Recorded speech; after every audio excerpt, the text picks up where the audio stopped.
আন্দোলন চালিয়ে যাব, আন্দোলন অব্যাহত আছে, তাকে মুক্ত না করে আমরা ঘরে ফিরব না। এই ওয়াদা, এই প্রতিশ্রুতি দেশটি মুক্তির আন্দোলনে সবাইকে সক্রিয়ভাবে অংশগ্রহণের আহ্বান জানিয়ে সবাই সুস্বাস্থ্য দীর্ঘ কামনা করে আমি আবার বক্তব্য শেষ করছি। বাংলাদেশ জাতীয়তাবাদী দল জিন্দাবাদ, দেশটি খালেদা জিয়া জিন্দাবাদ, রাষ্ট্রপতি রাষ্ট্রবাদ তারেক রহমান জিন্দাবাদ জিন্দাবাদ। সবাইকে ধন্যবাদ।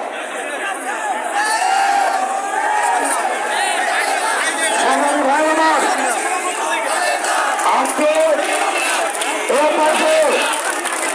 আমি বক্তব্য রাখার জন্য অনুরোধ করছি।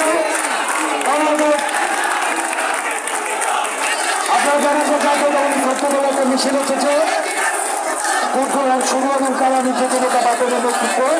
এই পর্যায়ে আমি বক্তব্য রাখার জন্য অনুরোধ করছি বাংলাদেশ জাতীয়তাবাদী ছাত্রদল টাঙ্গাইল জেলা শাখা বিপ্লবী আহ্বায়ক প্রত্যেক শুরুতে বক্তব্য রাখার জন্য অনুরোধ করছি।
একসময়ের যুগের সূত্রনেতা জাতীয়তাবাদী দল কেন্দ্রীয় নির্বাহী কমিটির সংস্কৃতি বিষয়ক সম্পাদক